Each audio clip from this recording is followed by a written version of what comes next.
근데 지금 상황은 어떠냐? 이렇게 이제 부채를 늘리다 보니까 신용적인 부분에서 문제가 생기고 수요가 굉장히 이제 축소될 수밖에 없는 구조다. 내가 10억에 산 집을 50억에 사줄까요?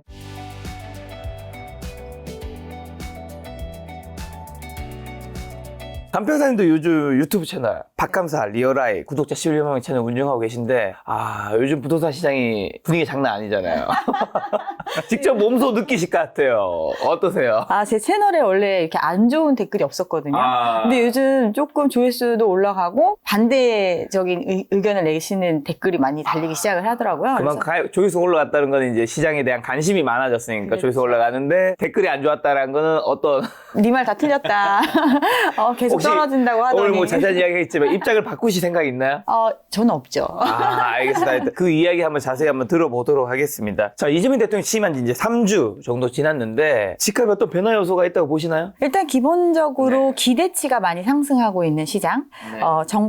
정권이 교체가 됐고 이제 정부가 조금 안정되는 상황으로 갈 수 있으니까 또 경기가 안 좋은 상황이니까 어떤 경기 부양책을 펼칠 거고 경기 부양책이라고 할 수 있는 거는 결국 유동성을 확대하는 정책, 그렇죠. 재정을 풀어서 경기를 부양하는 정책을 할 것이고 그렇게 됐을 때 많은 사람들이 자산에 대한 투자 이런 쪽으로 자금이 흘러 들어갈 거라고 생각을 해서 또다시 이제 폭등기가 재현될 거다. 이런 기대감에 늦기 전에 빨리 선점해야 된다. 이런 마음으로 지금 좀 불안해하면서 매수를 이제 하시려고 하시는 분들 이런 심리가 많이 자극되고 있는 이런 상황이라고 볼 수 있습니다. 그럼 말씀하신 대로 지금 2025년 1월에서 지금 6월 지금 벌써 26일, 6월 말인데 그럼 22일 현재 부동산, 수도권 부동산 시장 집값 상황이나 사람들의 심리, 불안 심리가 있다고 하셔도 어떤 것 같으세요? 일단 지금 호가는 많이 올라갔어요. 올라갔다. 네, 기본적으로 이게 시장을 잘 이제 장기간 어떤 추이를 보고 생각을 하셔야 되는데 정책 금융을 많이 풀어서 상반기에 이제 거래량이 좀 늘어났다가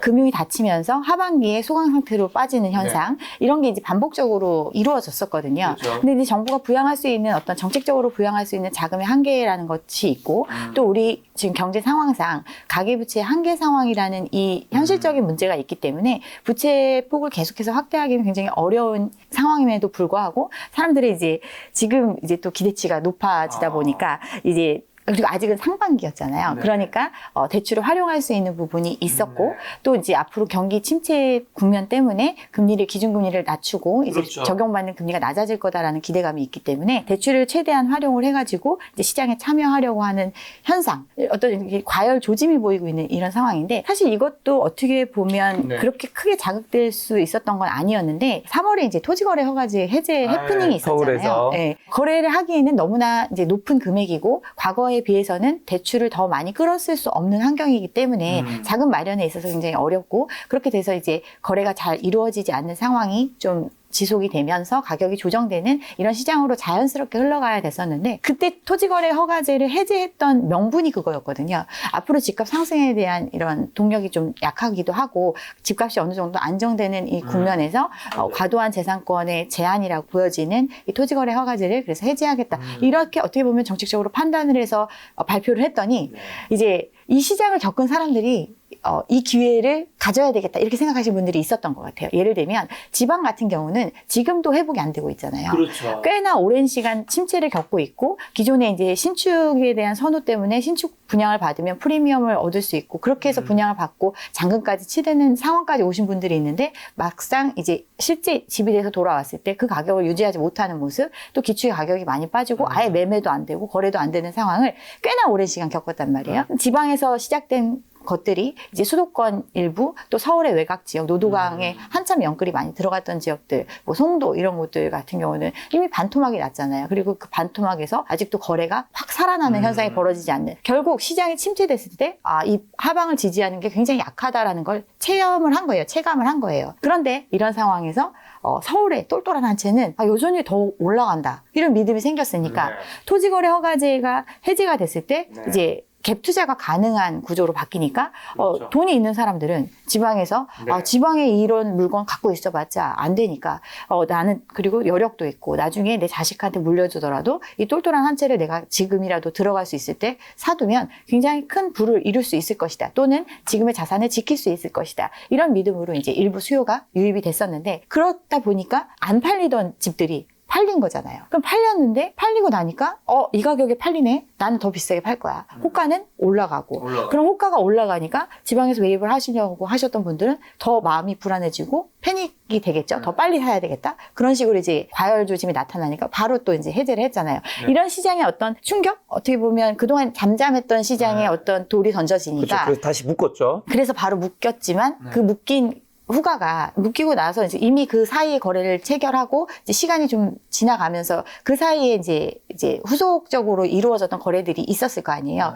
그리고 이제 강남이 이렇게 오르는데 그렇지. 강남이 뭐 지금 갑자기 뭐 작년에 대비해서 뭐 5억이 올랐다, 10억이 올랐다 이 가격에 사는데 그러면 지금 다른 것도 더 올라가는 거 아니야? 네. 이런 마음에 이제 그동안 매매를 준비하셨던 분들 이런 분들의 거래가 있을 수 있었고 또 매도자 입장에서도 굉장히 장기간 방매를 했었잖아요. 그런 상황에서 이제 서로 이제 니즈가 맞아 떨어지니까 거래로 연결이 되고 그래서 이제 거래량 자체가 올라가는 현상, 일시적인 현상이 벌어졌죠. 근데 이 막히고 난 다음에는 우리가 이제 또 대선 이슈가 같이 겹쳐졌잖아요. 그러니까 대선 이슈가 겹쳐지니까 그동안에 이제 경험칙으로 어떤 정권이 바뀌고 새로운 정부가 들어서면 부동산 가격은 그래도 희망적이다. 긍정적으로 올라갈 수 있다라는 기대치가 있다 보니까 이제 그리고 가격이 많이 조정된 지역들도 있고 이런 지역들의 거래가 쌓이면서 일정 부분 거래량이 좀 증가한 이런 현상이 나타났습니다. 자, 근데 지금 감평상님께서 일시적 현상이랑 코멘트 해주셔서 최근에 이제 기사들 보면 요즘에 최근 서울 아파트가 6년 9개월 만에 최대 상승폭 기록했다고 하는데 그럼 이게 거품이 존재라고 보시는지 아니면 가열 현상이 단기에 그치나 아니면 장기화 된다고 보시는지. 장기화 될 수 있는 동력이 없어요. 장기화는 아니다. 당연하죠.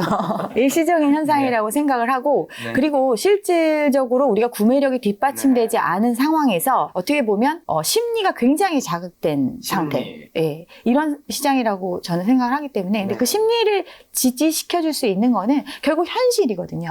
현실적으로 이것들이 계속 이어질 수 있는지에 대해서 굉장히 부정적으로 보기 때문에 저는 일시적이라고 생각합니다. 근데 이런 아파트 상승세가 강남권 넘어서 마용성에도 이제 번졌고 요즘에 강동구, 동작구, 양천구 등 중상급지도 확대되고 있다고 하더라고요. 그 이유랑 그렇다면 비강남권 신고가 행진이 이어질 가능성도 더 커질까요, 앞으로? 일단 신고가 행진이라는 것들이 계속 언론에서 보도가 되면서 많은 사람들이 그동안 이제 지금 가격이 합리적이지 않다라고 생각하시는 사람들이 대부분이세요. 실질적으로 집을 매입을 해서 자기가 샀던 가격보다 훨씬 더 올라간 가격에도 실제적으로 이해가 안 가지만 누군가 사준다니까 기분은 좋고 뭐 이렇게 생각을 하시는데 기본적으로 이 신고가를 우리가 맹신해서는 안 되는 이유가 전체적인 아파트의 거래량을 기준해서 봤을 때 아파트의 거래량은 전체 수 대비해서 3%의 어떤 회전율로 시장이 유지되는 상황이거든요. 3%예요? 네. 그게 무슨 말이에요? 그러니까 뭐 주식시장 같은 경우는 코스피 같은 경우는 1년에 300%에서 500% 정도의 회전율을 보이잖아요. 사고 파는 거래의 빈도수와 이런 것들이 전체 수 대비해서 얼마나 되느냐를 했을 때 3배에서 5배 정도. 즉 그 가격에 꾸준히 계속해서 많은 사람들이 참여해서 팔리는 시장이라고 보면 이 아파트 시장은 전체의 아파트 중에서 3%만 거래되는 시장이에요. 그런데 아파트는 굉장히 많은 사람들이 주식처럼 생각을 해요. 이게 마치 이제 표준화된 형식, 뭐 방이 3개, 화장실 2개, 연식에 따라서, 브랜드에 따라서, 입지에 따라서 이게 이제 묶어서 좀 생각할 수 있기 때문에 다른 상품에 비해서 다른 부동산 그래서 상품에 어떤 분들은 급하면 그 아파트 보지도 않고 사잖아요. 아니, 뭐 어떻게 그런 식으로 생각을 하신단 말이에요. 근데 착각하시는 거는 주식하고 다른 게 이 전체 물량 중에서 거래되는 물량은 3%밖에 안 돼요. 그렇겠죠. 주식은 우리가 매입을 하고 그냥 그 어떤 통장에 갖고 있는 거고 계좌에 갖고 있는 거고 집은 사용할 수 있는 실질적인 물건이란 말이에요. 그렇기 때문에 이 물건을 계속 자기가 써야 되기도 하고 계속 점유하고 있기도 하고 뭐 어쨌든 이용 중인 상품이기 때문에 이거에 실질적으로 매매가 거래되는 거는 3%에 불과해요. 근데 그 3%의 거래가 어떤 특정 지역에서 특정 군에서 계속해서 이제 발생하는 게 아니잖아요. 그럼 굉장히 어떤 표준적으로 이 가격이 표준적이다라고 받아들여지기에는 굉장히 왜곡될 수 있는 소지가 많은 가격이거든요.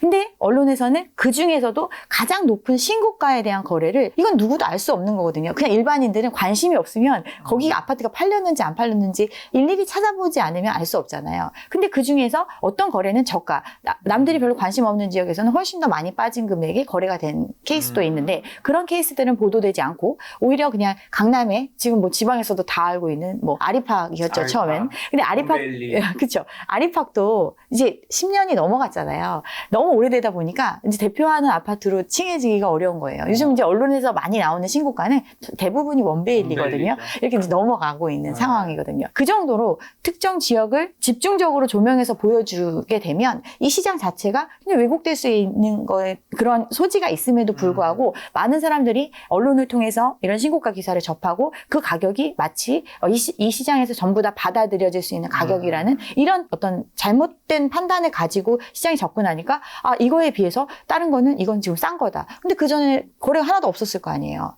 거래가 전체의 3%인데 특히 뭐 자기가 원베일리가 아니더라도 그 주변에 다른 아파트들을 이렇게 관심을 가졌을 때 그때엔 거래가 없었단 말이에요. 근데 어떤 매도자의 내심의 가격과 매수자가 생각하는 가격 자체가 괴리가 있을 수 있는데 더 높은 가격에 사준다고 하면 누구나 할 수 있죠. 그런 거래가 이제 후속적으로 이어지면서 어떻게 보면 시장 자체를 전반적으로 고평가되게 만드는 이런 게 있기 때문에 이것만에 기대서 어떤 판단을 하시면 안 된다고 생각을 합니다. 자, 그럼 말씀 들어보니까 간평사님은 요즘 많은 분들이 불장이라고 이제 불장으로 간다고 생각하시는 분들이 많은데 여전히 이 상승은 일시적인 거고 앞으로 이제 하락을 생각하시는 것 같은데 그러면 집값이 떨어질 거라고 보시는 이제 근거가 있을 거잖아요. 일단 그 근거를 좀 들어볼까요? 몇 가지가 있을 텐데 분명히. 일단 기본적으로 우리가 집을 살 때 어떻게 집을 샀는지를 생각을 하면 됩니다. 이제 집을 산다는 거는 내가 매수자의 입장, 사려는 사람의 입장이어서 집을 사잖아요. 근데 사고 나는 순간 나는 다시 판매자의 입장이 되는 거예요. 잠재적인 그렇죠. 판매자. 그러면 내가 살 때 이걸 어떻게 샀느냐? 내가 이걸 살 때 어떻게 샀어? 내가 돈 모아서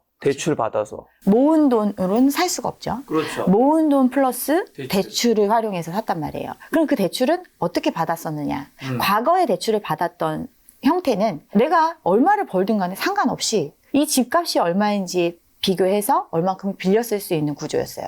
그렇게 어떤 소득을 보지 않고 대출의 상환 능력을 보지 않고 돈을 빌려주다 보니까 가계대출이 급격하게 증가를 했어요. 소득보다 집값이었다. 대출의 그쵸. 구조가. 대출의 구조가. 그리고 이 집이 팔렸을 때 전부 다 상환할 수 있으니까 아무 문제 없어 하면서 돈을 마구마구 빌려준 거죠. 근데 아까 말씀드렸던 것처럼 팔리는 시장은 전체의 3%란 말이에요. 네. 그러면 안 팔리는 나머지 97%는 이 빚을 언젠가 팔릴 때까지 계속해서 감당해 나가야 하는데 그 감당 능력 자체를 보지 않고 빌려줬고 그 빌려준 규모가 GDP 대비해서 지금 2배 가까이 된 거죠. 2배.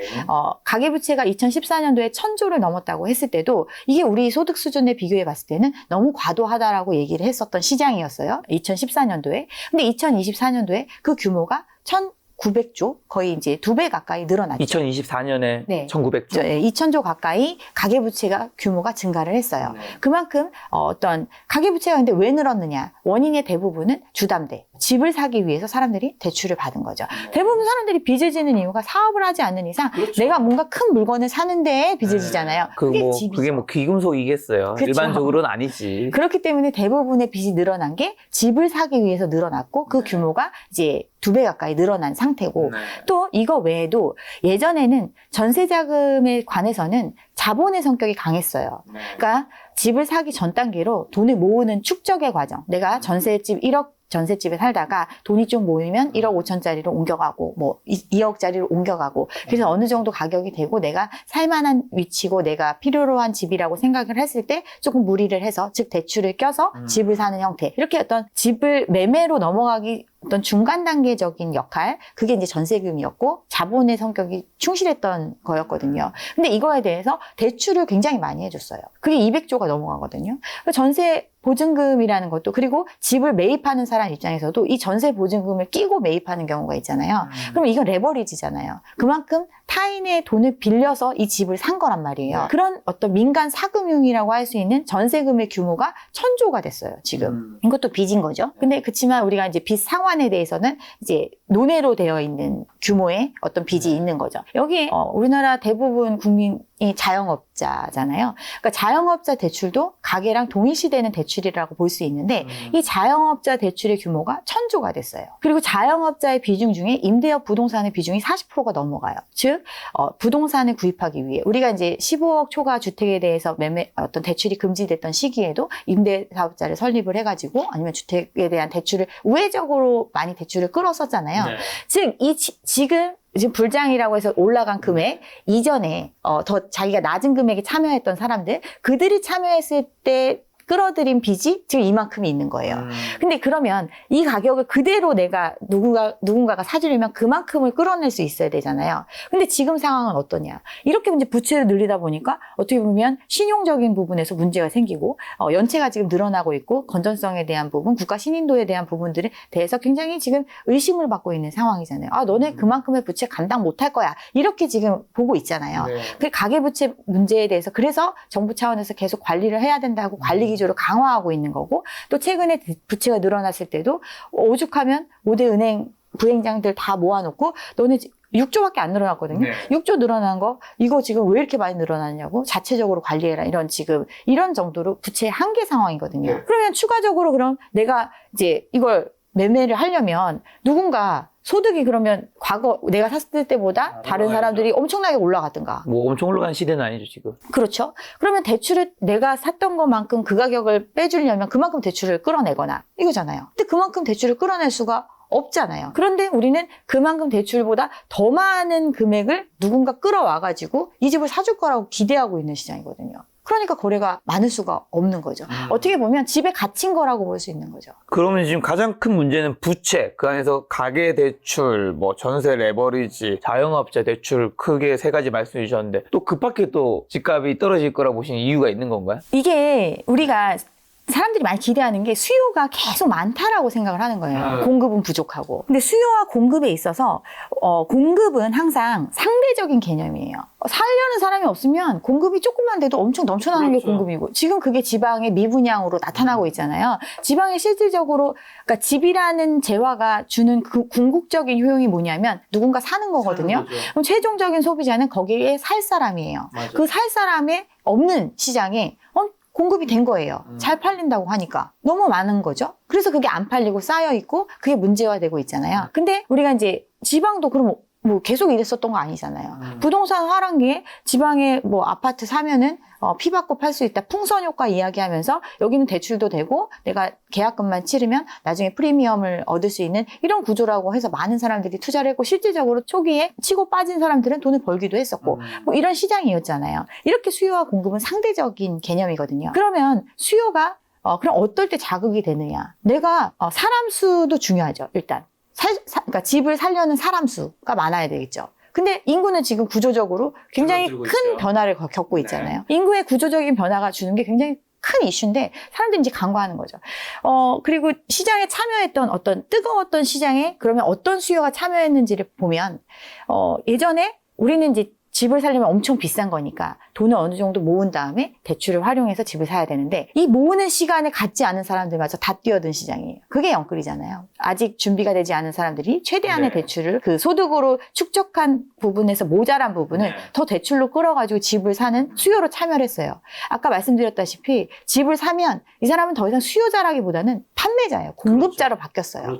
그 수요의 수가 줄어든 거죠. 이미 구조적으로 수요의 수가 이제 원래의 인구도 줄어들고 있고 수요 자체가 줄어들 수밖에 없는 구조죠. 그럼 그 이미 집을 갖고 있는 사람이 더 사면 되지 않느냐. 지금 이미 집을 갖고 있는 사람들이 최대한의 빚을 활용해서 들어온 사람들인데 추가적으로 어디서 돈을 끌어와서 또 집을 사요. 그러니까 더 이상 참여할 수 없는 거예요. 그럼 기존에 현금을 가지고 있고 집을 필요로 하는 사람 이런 사람들이 실질적인 수요자인 거거든요. 그런 측면에서 수요가 굉장히 이제 축소될 수밖에 없는 구조다. 또 어떤 분들은 외국인이 와서 사준대요. 근데 집이라는 게 지금 이제 아파트 시장이 엄청 뜨거운데 나머지 주택 시장들은 굉장히 또 소외되어 있잖아요. 뭐 다세대 다가구 주택이라든가 뭐 다른 형태 준주택의 형태들 이런 것들은 지금 수요가 없고 단독주택 이런 것도 뭐 십수년째 같은 가격을 유지하거나 뭐 이런 식이잖아요. 이 시장이 그럼 이 아파트라는 어떻게 보면 고급화된 주택 시장이죠.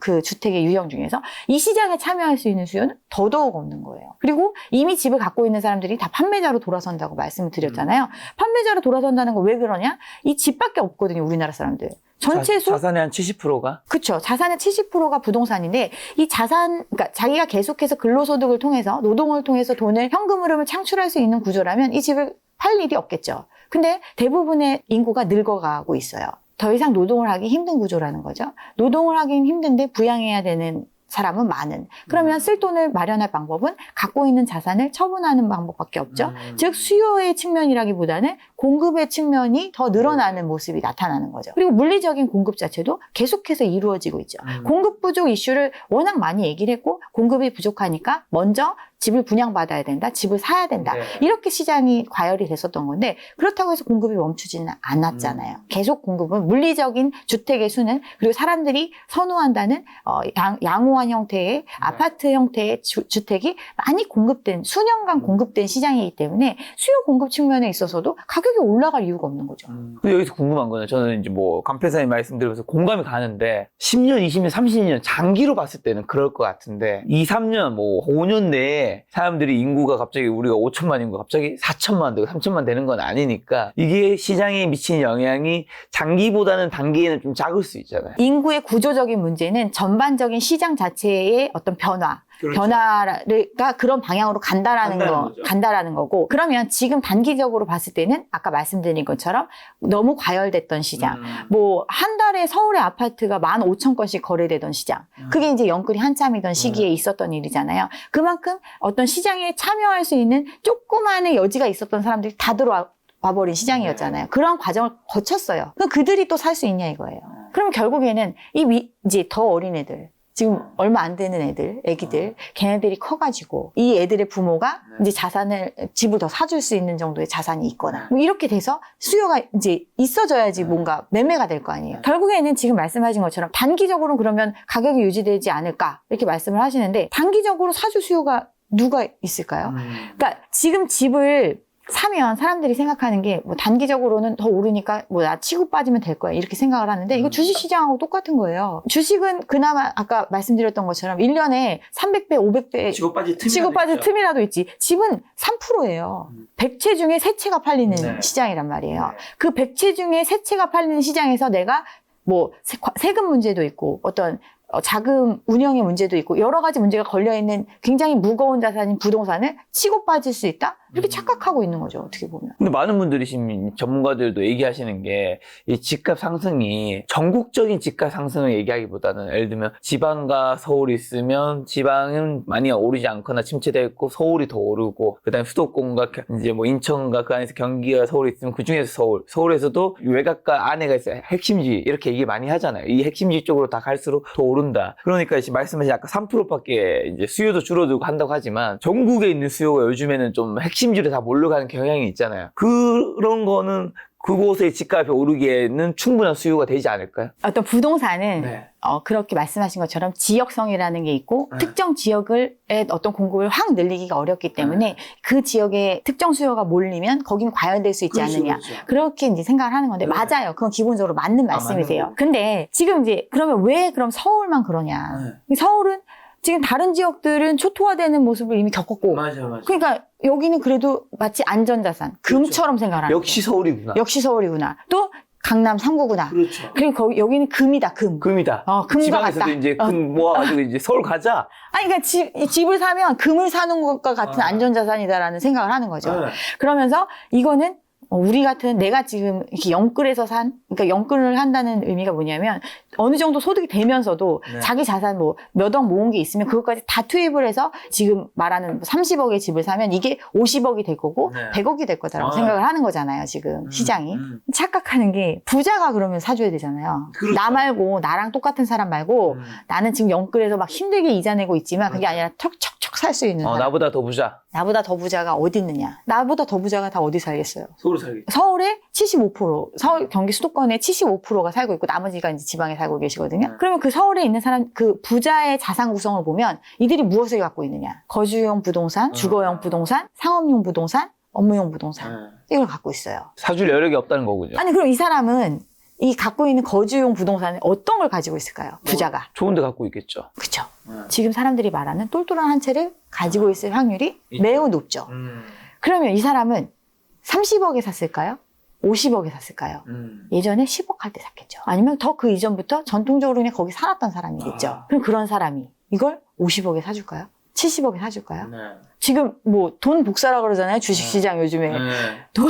뭐 넣기만 하면 막 지금 뭐 한 달 만에 400포인트 올랐어요. 뭐, 코스피가. 그러니까요. 이렇게 어떻게 보면 어떤 자산 시장의 다른 측면, 바로바로 즉각적으로 현금화될 수 있고 이익을 볼 수 있는 수많은 투자 상품들이 있는 시장에서 내가 10억에 산 집을 50억에 사줄까요? 제가 아까 이제 부자의 부동산 구성을 얘기할 때 자기가 살고 있는 거주용 집, 또 투자용 주거용 집, 뭐 이렇게 있다고 말씀을 드렸잖아요. 네. 이 투자용은 왜 샀을까요? 자기 자식 주려고 산 거죠. 네.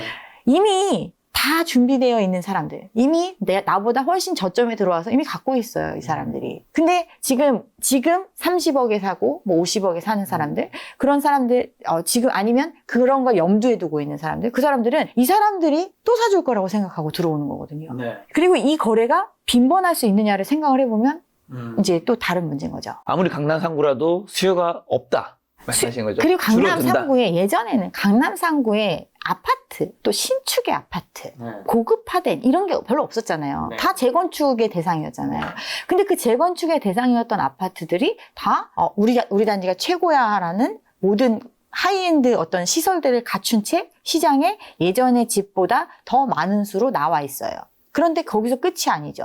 지금 내년에 반포에 또 일반 분양만 1800세대에 달하는 대규모 단지가 들어오죠. 네. 또 방배에도 또 추가로 들어오죠. 한 5천 가구 일반 분양 네. 물량, 3천 가구 일반 분양 물량이 있죠. 잠실도 들어오죠. 그죠? 그 다음에 압구정도 지금 하겠다고 막 다 하고 있죠. 한남 같은 데도 들어오죠. 어디가 하이엔드고 어디가 최고의 집이죠. 그들 간에 그러면 서로 우린 거기보다 좀 못해 이렇게 생각할까요? 그만큼 하이엔드를 소비할 수 있는 사람의 수요층은 굉장히 한정적이잖아요. 그 한정적인 시장을 대상으로 지금 많은 아파트가 공급이 된 거예요. 그런 걸 근데 나는 그 집을 예전부터 갖고 있었고 네. 뭐 투자를 했으니까 재건축 투자를 통해서 네. 예전에 뭐 이제 굉장히 오랜 힘든 시간을 버텨내고 이제 분양을 받아서 지금 갖고 있는 상태거든요. 이 사람들의 집을 이제 누군가 그게 사줄 때까지 일단은 유지를 해야 되는 거죠. 이런 시장이에요. 근데 말씀하신 공급 측면에서 서울 같은 경우 내년이랑 27년 공급이 부족해서 집값 오른다고 하고 실제 인허가 물량도 적다면서요. 그러니까 공급이 부족하다라는 거 제가 공급의 개념에 대해서 계속 말씀드리는데 이게 상대적이라고 상대적인 말씀드렸잖아요. 거. 일단 절대적으로 이전 연도보다 적은 건 맞나요? 그 기준이 뭘까요? 기준이. 그럼 전에보다 적다. 네. 얘기잖아요. 그럼 전에가 언제냐? 집값 과열기에 분양됐던 수많은 물량들이 있었던 서울 분양 물량이 1년 평균에 4만 5천 가구 뭐 이 정도 있었잖아요. 네. 그게 그러면 과연 적은 거냐? 이거보다 빠지는 거거든요. 네. 근데 그 이전에는 어땠느냐? 10년 평균으로 보면 계속해서 공급이 많았어요. 그럼 집이 한 번 공급되면 뭐 우리가 뭐 새우깡 먹어치우면 없어지듯이 없어지는 게 아니잖아요. 누적된다. 계속해서 쌓여 있는 거거든요. 네네네. 근데 지금 한 해에 공급이 좀 부족하다고 해서 네. 공급 부족이냐 이렇게 말하기는 어렵다라는 거죠. 전체적인 물량 그러면 인구나 어떤 규모를 봤을 때 이 공급의 양이 부족하냐 적으냐 이걸 봐야 되는데 26년 27년에는 공급 물량이 적은데 그 전에 많았겠죠. 네. 몰려가지고 많이 했으니까 이게 또 재건축을 통해서 하다 보니까 어떤 정책의 변화에 따라서 뭐 부담금을 좀 적용되는 시기, 인허가 시기에 따라서 뭐 이런 것들이 있기 때문에 거의 몰려 있거든요. 네. 공급 물량들이. 근데 그때 과잉 공급이 돼서 뭐 그럼 역전세 네. 나고 막 이런 현상이 발생을 하잖아요. 그런 물량들이 있다가 없을 수도 있는 거예요. 그렇지만 전체적인 수년간에 쌓여있는 물량들을 봤을 때는 그게 과연 부족하다고 말할 수 있느냐. 이런 부분을 생각해야 되고 또 서울의 인구가 굉장히 많이 줄었잖아요. 그렇죠. 이제 1000만 인구는 아니죠. 서울의 인구가 줄어든 이유가 뭐냐면 서울에 버금가는 많은 지역들이 공급이 많이 되면서 거기로 가신 거예요. 경기도권으로. 경기도의 거기들은 그럼 안 좋은가요? 거기 사시는 분들은 지금 뭐 예를 들면 판교 뭐 이런 데는 아유, 뭐 너무 잠실보다 좋죠. 훨씬 좋다. 이렇게 얘기하고 강남하고 버금가다 이런 얘기 하잖아요. 그런 지역들이 많이 개발이 된 거예요. 광교는 안 그런가요? 그러니까 지역마다 어떤 그 지역을 대표하는 네. 서울의 접근성이 좋은 지역의 물량들이 수많은 물량들이 부동산 화랑을 타고 공급이 됐어요. 네. 그럼 서울에는 어떤 사람들이 살고 있느냐? 서울에는 어떤 사람들이 살고 있죠? 1인 가구들이 많이 살고 있죠? 일만 많이 살죠. 1인 가구가 많이 살고 있는데 1인 가구의 어떤 통계를 보면 1인 가구는 사람들 이래요. 뭐, 김 작가님처럼 돈 잘 버는 1인 가구 많다. 프리랜서 해서 막 떼돈 벌어가지고 코인 투자해가지고. 내 돈은 아닙니다, 여러분. 뭐 적진 않죠, 당연히 저도. 네. 그 코인 투자해가지고 뭐 돈을 많이 벌어서 일확천금을 얻은 젊은 세대가 많다. 맞아요. 1인 가구가 많다. 이런 얘기 하지만 전체적인 1인 가구를 보면 최저시급. 대부분은 원룸에 거주하고 간편식으로 끼니를 때우며. 그렇죠. 저도 뭐 서울에 혼자 살 때 원룸, 뭐 오피스텔, 빌라 이런 데 많이 살았죠. 그렇죠. 월세를 주로 주거의 형태로 택하는 이런 사람이 서울에 사는 거예요, 지금. 나머지는 그럼 서울에 사는 나머지들은 떠돌아다니는 사람보다는 이미 집 갖고 거기 살고 있는 사람들. 이렇잖아요. 말씀하신 거 생각나요. 이거는 뭐 조금 논의 얘기이긴 한데 제가 강남에 사는 형님이랑 도산대로 쪽에서 카페에서 커피를 마시고 있는데 거기 되게 약간 유명한 카페였어요. 그게 젊은 분들, 남녀분들, 20대, 30대 분들이 다 뭐 엄청 좀 있어 보이는 분들이 막 이제 카페 많이 왔다 갔다 할 거잖아요. 그 형님은 근데 슬리퍼에 반바지 차림을 딱 제 앞에 앉아서 커피 먹다가 도윤아, 이 중에서 여기 사는 사람 몇 명일 것 같니? 아, 그때 뭐 여러 가지 생각이 들었죠. 맞아요. 그러니까 그만큼 굉장히 고가의 가장 어떻게 보면 끝판왕이죠. 우리가 소비하는. 그게 집이거든요. 그 집을 그렇게까지 수요해 줄 수 있는 사람이 진정하게 존재하느냐를 좀 생각해 볼 필요가 있다. 그리고 시장에 실제로 참여했던 사람들이 다 땡빛 내서 들어왔잖아요. 그렇다면 또 다른 측면에서 한 번 더 여쭤보면 자, 여러분 오해하시면 안 되는 게 저는 집값 상승을 바라는 사람이 아니에요. 저는 언제나 상승할 때도 하락을 얘기하신 분이 출연했고 하락할 때도 상승 얘기하신 분이 출연했습니다. 저는 당연히 반대되는 질문을 해야 되는 거니까. 근데 방금 전에 이제 공급 측면에서 이제 절대적인 것만 보지 말고 상대적인 것도 봐야 한다 얘기해 주셨는데 근데 어쨌든 사람들은 그 절대적인 수치에도 눈이 갈 것이고 플러스로 사람들의 심리가 지금 되게 불안하잖아요.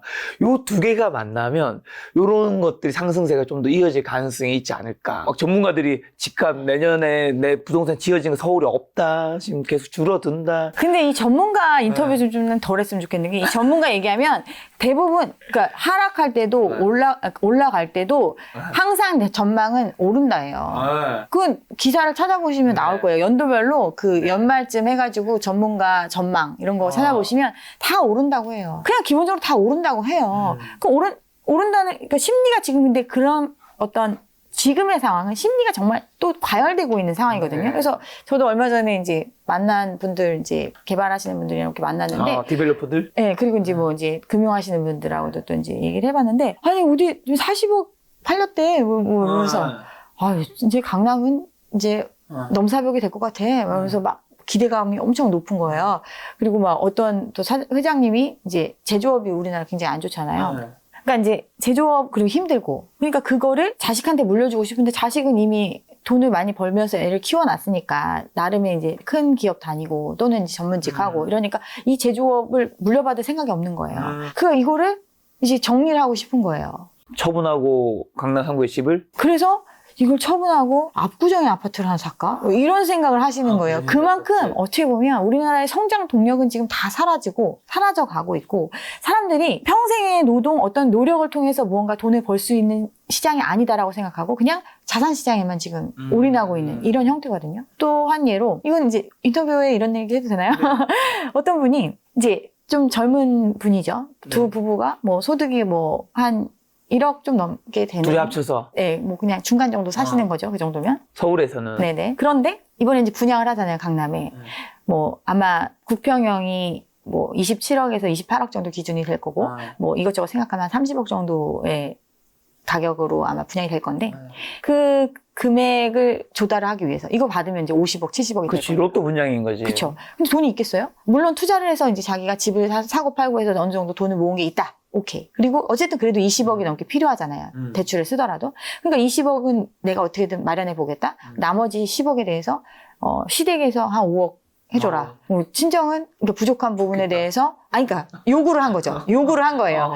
친정에는 부모님 집 처분하고 우리 모시고 살 테니까 이리 들어와라. 이렇게 해서 이걸 분양받자. 이런 정도인 거예요. 이 시장이 정말 그냥 마치 가열되어 있네요. 이 로또를 위해서 모든 사람들의 희생을 해서라도 이걸 잡지 못하면 나는 기회가 없다. 이런 정도로 사람들이 어떤 굉장히 투기적인 양상, 투기적인 시장의 끝을 지금 보이고 있거든요. 그래서 굉장히 저는 안타깝습니다. 이런 심리를 빨리 꺼트리는 무언가가 액션이 나와줘야 좀 미래가 있지 않을까.